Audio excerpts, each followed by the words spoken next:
first, is Andre available? Yeah, Andre's good.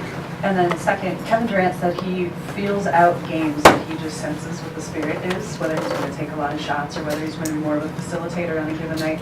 How do you see him sensing a game, and then how does he do that with 4 other all-stars in the court? I think, one of the things about our team is that we've got 5 guys who could all put up huge numbers, in the starting lineup. Draymond Moore in a triple-double sort of way. The other guys all, however many points they can score, 40, 50, whatever. Kevin recognizes that, and I think he knows there are times when he can be a distributor and we're going to play really well as a result, and then there are other times where it's pretty obvious he needs to get us an easy shot, and he does that. So incredible luxury to have Kevin, not only that talented, but that willing to do whatever's best for the team. To follow up on that, I assume that at this point Durant's really good at sensing what that game is offering him. But as his coach, do you ever go to him and say, hey, take some shots now, be a little more aggressive? Yeah, sure. Sometimes there are times when we need him to get to the free throw line. Sometimes you need to settle a game down just by getting fouled, and we're not a team that goes to the line a whole lot. So I think you can see, the tougher the game, the more we rely on Kevin and his scoring, and he senses that, and he enjoys passing, he enjoys getting his teammates involved, so it's all good. Steve, Sean has talked about how his knee's bothering him a little bit more this year, just it requires a little bit more maintenance than in past years. How have you noticed him dealing with that as he gets ready for the playoffs? I just look at him and we smile. Yep. Yeah, that's how it works. You get older and stuff starts to hurt more. Right, Art? Yes. It just happens. You see the thing where Kobe said he used to laugh at the Lakers when he was 18, putting on ice. And then last year, all he ever did was put on ice. He didn't laugh then. But I look at Sean and I just chuckle and I say, you think it hurts now? Wait about 20 years. Hey, Coach, the fines that came down on the players on Kevin and Draymond. What was your reaction when you saw that? Not surprised. Not surprised. We know the rules. We know how this works. So our guys knew what was coming. And second question: last year, you guys obviously we're at the stretch. You guys were trying to find some level of good play. This year, you guys are coming in a bit more of a rhythm. How was it going into the playoffs with this type of rhythm that you have now versus last year where you were in search of it?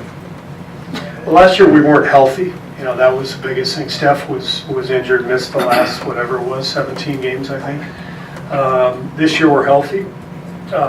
So to me, we're in a much better position this year than we were a year ago. The other thing that happened a year ago was we were out of the race for the 1 seed at this stage. We knew we were going to be the 2 for probably the last 15 games of the year, and maybe more.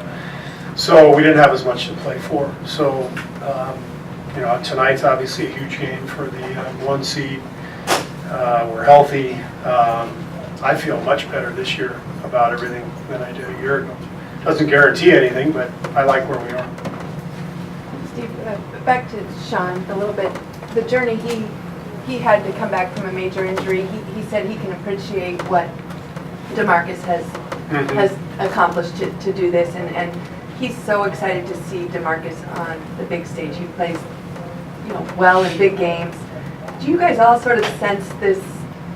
I know there's some games before that, but just this energy from DeMarcus to get on the playoff stage at last. Yeah, I think he's just excited to finally get to this point in his career, and we're all excited to watch him.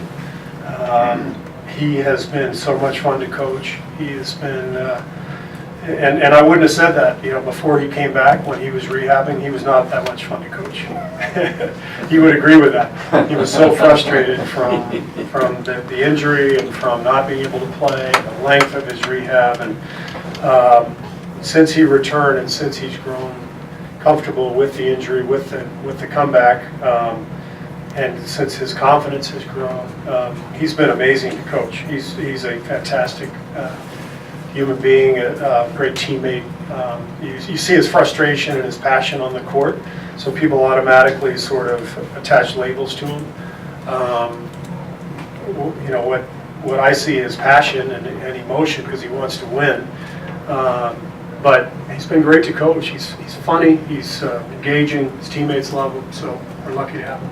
Steve, I'm curious how much you look forward to tonight's battle with Denver, playoff implications you mentioned before, and the fact that it might be a tune-up or a preview of some of the team you might play in the playoffs. Yeah, it's a big game, and it's fun to have a big game at this stage. You know, we haven't had one kind of late in the season, haven't had a big game in a long time. I think you'd have to go back to the 73-win season, and the reason we had some big ones was the Spurs were right on our tail. They were only a couple games behind us for most of the season. And also we were, you know, had this record looming out there if we could do it. But in the last couple of years, you know, we really haven't had a lot to play for at this stretch. So it feels good to have a big one tonight. Thrilled that it's on our home floor. I think our fans will bring the energy and the enthusiasm. Our players will be ready. So it'll be a fun night. Steve, how are you feeling about the composition of the roster since you added Bogut? Do you have enough wings? Are you still looking at whether or not you want to add another wing right now? No, we're not looking to do anything. We're really comfortable with the roster. I think Bogut's been a phenomenal addition. He's been so good for us, and not only as a security blanket in case of injury, but you know, foul trouble, you know, injury, anything that comes up, a matchup that we like, we throw him out there, and it's like he never left. And so he's providing us with that extra big that we needed, and we're comfortable with the rotation and the roster where it is. We've got a lot of guys playing well, so I don't see anything happening. Just a follow-up. Go ahead. No, I just want to get attention for you. There was a time when McKinnie wasn't playing a lot, maybe almost out of rotation, and then you just kind of put him right back in there. Was that a conscious effort on your part to get him in the rotation to see if he really could be somebody who can be in a 9 or 10 rotation in the playoffs? I mean, I think we do that with all of our guys.